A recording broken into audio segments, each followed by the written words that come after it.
Ce que tu comprends pas, c'est que tu fais appel à des entreprises étrangères. Tu comprends ça ou pas? Mais franchement, je m'en fiche d'où elles viennent. C'est pas leur nom que je regarde, non, mais la façon dont elles travaillent. Tu t'en fiches, hein? Je m'en fiche. Tu t'en fiches. Tu veux pas prendre de Corse alors? Tu veux prendre des Corses ou pas? Dis-moi. Tu veux prendre des Corses ou pas? Tu veux pas en prendre, c'est pas grave. Tu veux pas en prendre, c'est pas grave.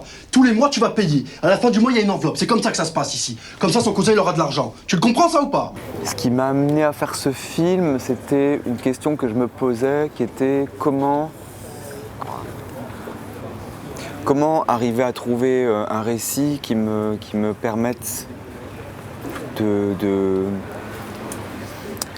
pas de dire, mais d'exprimer d'où je viens, voilà. C'est les questions de premier film en fait, c'est un deuxième film, c'est les questions de premier film, d'où je viens. Comme la question du territoire du film, c'était la Corse, d'où je suis né, où j'ai grandi, et que c'est le territoire qui jusqu'à présent m'intéresse d'un point de vue de cinéma et de récit, de dire comment raconter cet endroit-là dans sa complexité, comment raconter que les gens de ma génération ont grandi avec les mêmes choses que partout ailleurs, en écoutant les mêmes musiques, en ayant été au courant des mêmes événements, en ayant vu les mêmes films, et en même temps en ayant été confronté à une situation politique compliquée,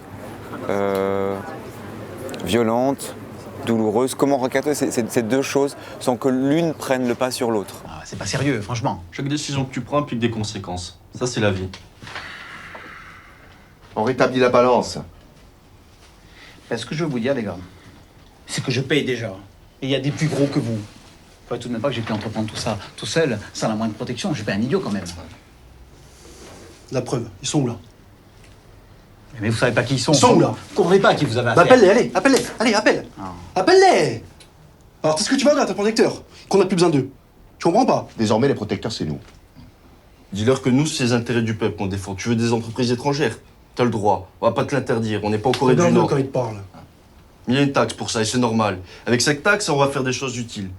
Comme former son cousin, par exemple. S'il lui manque un savoir-faire qu'il n'a pas, ça va le servir à lui le donner. Mon cousin, il est bon, c'est une flèche. T'es lucide, prévoyant. Donc ça va pas pu t'échapper qu'ici c'était une zone de combat. Ah, dis-toi que tu participes à l'effort de guerre. Tu devrais être heureux. Si vous faites ça, je coule. Je me bats les couilles que tu coules, je te le dis. Arrête, dans un mois, on passe et tu vas payer, je te le garantis. On a demandé en Corse, on a passé une annonce un peu partout en disant voilà, pour le premier rôle de ce film-là, donc d'une vie violente, envoyer des petites vidéos à l'iPhone, au téléphone portable de 1 ou 2 minutes, comme ça, où on demandait aux gens de se filmer en se présentant, en disant ce qu'ils voulaient, et voilà. Et Jean Michelangeli, on s'est rencontrés assez vite avec Julie, on a voulu le revoir dès sa présentation, parce qu'il avait quelque chose de très, à la fois qui n'était pas du tout le rôle, mais extrêmement magnétique immédiatement, extrêmement ludique. Il y avait quelque chose de très marrant et de très ludique dans les yeux, donc on a voulu le revoir. Et comme il ne correspondait pas tout à fait au rôle, au personnage tel qu'il était écrit, mais qu'il y avait une envie, en tout cas pour moi, de le filmer, on a travaillé très longtemps. On a passé 3-4 semaines à faire des essais, à rencontrer certains des acteurs du film qui étaient déjà choisis pour certains rôles, à travailler sur des scènes en improvisation, en passant du temps ensemble, etc. Avec Rachel Raoult qui a fait les costumes, on a travaillé avant tout d'abord sur cette époque-là, qui est donc la fin des années 90, le début des années 2000, en se disant le film est une évocation, il ne doit pas être une reconstitution.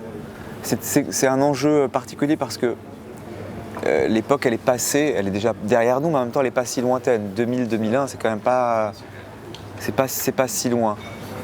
Et pour le personnage de Stéphane, donc que joue Jean, le personnage il est inspiré d'un jeune homme qui a réellement existé, qui était un jeune militant nationaliste, qui était exactement de ma génération, qui a été assassiné à Bastia en 2001, et on est parti de son visage, de ses lunettes aussi, qui était très importante parce que c'est l'histoire d'un personnage.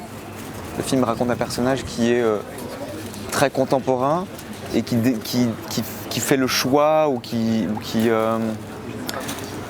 décide d'intégrer un milieu qui est plutôt très conservateur et en tout cas dans le cliché qu'on a dans les idées reçues qu'on a de ce milieu-là, c'est-à-dire le milieu nationaliste, clandestin de ces années-là, on imagine plutôt des gens très, très costauds, très musclés, et pas forcément des personnages plutôt très dostoïevskiens, c'est-à-dire fins, avec comment dire, une apparence d'étudiants en lettres modernes ou en sciences politiques. Et voilà, donc c'était à la fois pour se conformer un tout petit peu au modèle et aussi pour lui donner ou une fragilité ou un regard différent. Alors l'idée c'était de raconter, enfin il y a plusieurs paramètres, c'était de raconter avec le moins de plans possible pour des raisons, pour des raisons esthétiques, pour des raisons économiques et pour des raisons, on va dire, politiques. C'est-à-dire que j'ai besoin qu'on voit les choses, que le film aussi soit en contradiction. Il y a un réalisme certain du film, du fait qu'une partie des acteurs sont des acteurs non professionnels et que le film s'invente en cours aussi. C'était l'idée de faire un film où chaque séquence qui arrive, on ne sache pas, voilà, on ne l'ait pas envisagé un moment auparavant et qu'on ne sache pas, au moment où on est dans une séquence, qu'on ne sache pas ce qui va se passer ensuite. Que le film soit, malgré le fait que ce soit une fresque, etc., qu'il soit vraiment le plus au présent possible. Et qu'on voit à l'intérieur des plans, moment après moment, ce qui se passe. Enfin, que le spectateur puisse faire le choix de regarder là où il veut.